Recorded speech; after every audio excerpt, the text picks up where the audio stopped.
My aunt stood up in the middle of the legal office, pointed her diamond-ringed finger right at my face, and screamed, "She's a thief. She doesn't deserve a single penny of Mom's money." Every eye in the room turned to glare at me with pure hatred. My cousin smirked, convinced they were about to divide up a multi-million-dollar estate while leaving me broke on the street. I didn't argue. I just sat there in silence. That's when Grandma's attorney slowly closed his folder, looked at my greedy family, and plugged a small black flash drive into the television on the wall. "Actually," the lawyer said, his voice deadly calm, "we aren't reading the paper will today. Before she passed, your mother recorded a message specifically for this exact moment. Follow my story until the end, and comment the city you're watching from so I can see how far my story has reached. My name is Olivia. I'm 33 years old, and for 8 years, I worked as a dedicated nurse, treating strangers with deep compassion while my own relatives treated me like an outsider. But nothing prepared me for the suffocating tension inside that mahogany-paneled conference room on the top floor of a downtown law firm. Across the long glass table sat my Aunt Evelyn, wearing a tailored cream blazer that screamed wealth she couldn't afford, and her 28-year-old daughter Victoria, who was busy checking her reflection like this was a social hour rather than the reading of my grandmother's last will and testament. Between the two of them, they hadn't spent more than 4 total hours with Grandma during the painful final year of her life. I, on the other hand, had stepped away from my career to move into Grandma's house full-time. I managed her heavy medication schedule, washed her linens, cooked her light meals, and held her frail hand through endless, tearful nights. I didn't do it for a single cent.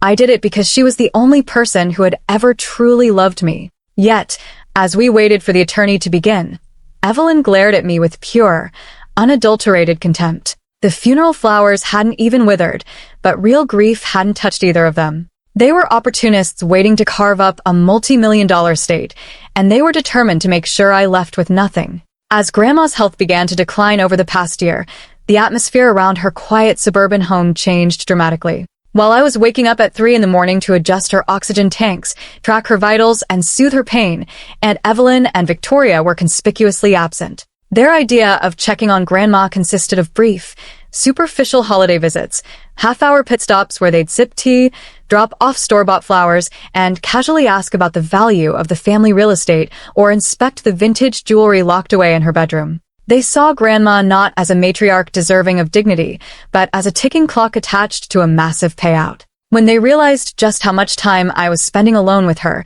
desperation set in. They couldn't stand the thought of an outcast niece interfering with their windfall. So, 3 weeks before Grandma passed, Evelyn launched a vicious, calculated attack. She began calling family members, spreading a toxic lie that I was taking advantage of a confused old woman. She claimed that priceless antique heirlooms, a sapphire ring that had been in the family for 3 generations and a gold pocket watch, had suddenly gone missing from Grandma's safe. Evelyn publicly accused me of stealing them, telling everyone I was using my position as a caregiver to quietly strip the house of its valuables before Grandma even breathed her last. The rest of the family swallowed the lie whole. By the time the funeral rolled around, my own relatives treated me like a criminal. I received cold stares, whispers behind my back, and outright hostility. They turned my grief into a nightmare, convinced they were about to expose a thief and claim everything for themselves. The silence inside the mahogany conference room felt heavy enough to choke on.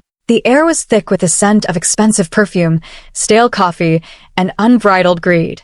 Outside the floor-to-ceiling windows, the city moved on, oblivious to the high-stakes execution about to take place at this table. Aunt Evelyn cleared her throat loudly, breaking the quiet with calculated hostility. She slid a crisp, double-sided sheet of paper across the dark wood until it landed directly in front of my hands. "Save us all the embarrassing legal drama, Olivia," Victoria said, leaning forward with her arms crossed, her eyes cold and condescending. "It's a voluntary waiver of estate claims. Sign it, walk away cleanly, and we might decide not to press formal charges for those missing heirlooms. Consider it a mercy." I looked down at the paper. It was a pre-drafted legal release, designed to strip me of any right to challenge the will or claim a single dime for the care I had provided.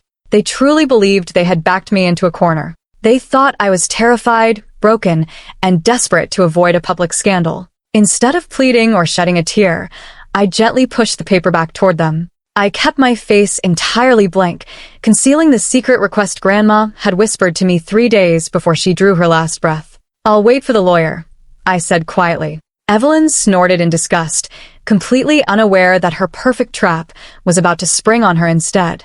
The door to the conference room swung open, and Mr. Harrison, a sharp attorney with silver hair and a stern expression, stepped inside. He didn't offer warm pleasantries or polite smiles. He simply sat at the head of the table, placed a slim leather briefcase on the wood, and looked over his spectacles at Aunt Evelyn and Victoria.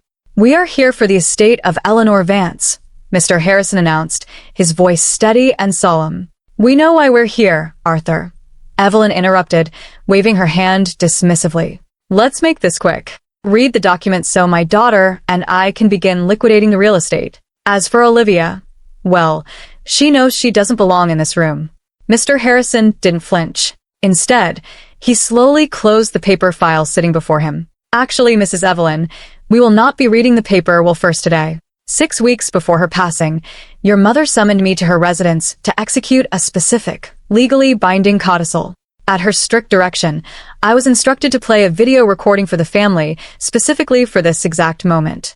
Victoria rolled her eyes, but Evelyn's triumphant smile faltered just a fraction. Mr. Harrison pulled a small black flash drive from his pocket, inserted it into the side of a large flat-screen television mounted on the wall, and pressed play. The screen flickered to life, revealing my grandmother sitting in her favorite armchair, looking frail but entirely alert. Her eyes were sharp, focused, and carrying an unmistakable intensity. Held firmly in her lap was a small black leather notebook. "If you are watching this," Grandma's recorded voice echoed clearly through the silent room, "it means I am gone, and Evelyn has likely already accused Olivia of stealing." Evelyn gasped, freezing in her chair.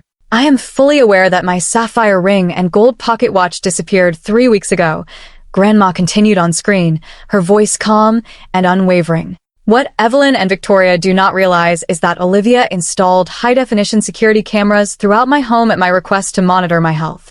Those cameras recorded everything, including the night Evelyn unlocked my safe while I was asleep and slipped those heirlooms into her purse." Aunt Evelyn's face drained of every ounce of color. Victoria gasped, turning to her mother in absolute shock, but the video didn't stop. Grandma shifted on screen, opening the black ledger in her lap. "You thought my mind was fading." Grandma's voice boomed softly through the speakers. "You thought you could strip my legacy bit by bit while I was too weak to fight back. But I was watching. Everything was recorded, time-stamped, and backed up onto a secure server managed by Mr. Harrison." Evelyn slammed her hands on the table, standing up frantically. "Turn that off. This is illegal." She wasn't in her right mind. "Sit down, Evelyn," Mr. Harrison warned, his tone ice-cold. "Your mother underwent a full psychiatric evaluation the very day this video was recorded. She was declared completely competent." On the monitor, Grandma delivered the ultimate blow. "As for my estate, the house, the land, and the primary accounts, you will not be dividing a single dime. 8 months ago, I transferred all real property into an irrevocable trust. The sole trustee and beneficiary of that trust is Olivia." Victoria let out a sharp, hysterical shriek. "That's millions. You can't leave everything to a nurse." Furthermore, Grandma continued on the recording, her eyes staring straight into the camera. "Mr. Harrison has documented the unauthorized wire transfer Evelyn executed 4 months ago, moving $80,000 from my secondary account into her own company. That constitutes grand larceny and elder financial abuse. I have left explicit instructions. Unless every stolen heirloom and every single dollar is returned to the trust within 48 hours, Mr. Harrison will hand all video footage and bank records directly to the district attorney." The TV screen went black, leaving the conference room in a stunned, suffocating silence. For 3 long seconds, nobody moved. Then, the room exploded into absolute chaos. Aunt Evelyn collapsed back into her chair, clutching her chest, her face slick with sweat. "This is a setup," she shrieked, her voice cracking with terror. "Arthur, you colluded with her. You coerced my mother." "I strongly advise you to watch your tone, Evelyn," Mr. Harrison said, calmly folding his hands over the file. "Every document is rock solid. Every piece of video evidence is authenticated. If you attempt to litigate this, the evidence will immediately become public record during discovery, and the police will be involved before the week is over." Victoria turned on her mother, her eyes wide with frantic rage. "You told me you had this under control," she yelled, her voice echoing off the glass walls. "You told me the money was ours. What did you do with the $80,000? Evelyn couldn't even answer. She stared at me, her lip trembling, the arrogant predator instantly reduced to a desperate, exposed fraud. Victoria scrambled across the table, grabbing at my sleeve with trembling hands. "Olivia, please. We're family. You know Grandma wasn't fair to us. Talk to the lawyer. Tell him not to press charges. We can work this out." I slowly stood up, smoothed down my jacket, and pulled my arm out of her grip. I looked down at both of them, the two people who had made my life a living hell while I cared for a dying woman. "You have 48 hours to return the money and the heirlooms," I said, my voice dead calm. "Not 1 minute more." 6 months have passed since that day in the law firm, and my life looks completely different.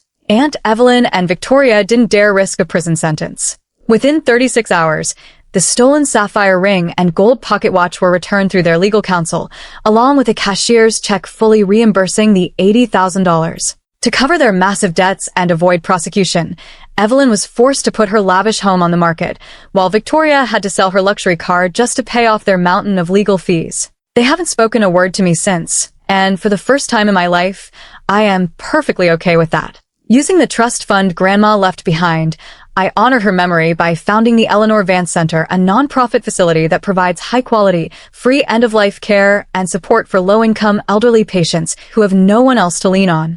Every time I walk through those doors, I feel my grandmother's warmth and strength guiding me. She taught me that family isn't defined by bloodlines or empty promises, but by loyalty, sacrifice, and doing what is right when no one else is watching. What would you have done if you were in my shoes? Would you have given them 48 hours? Or would you have sent them straight to prison? Drop your thoughts in the comments below.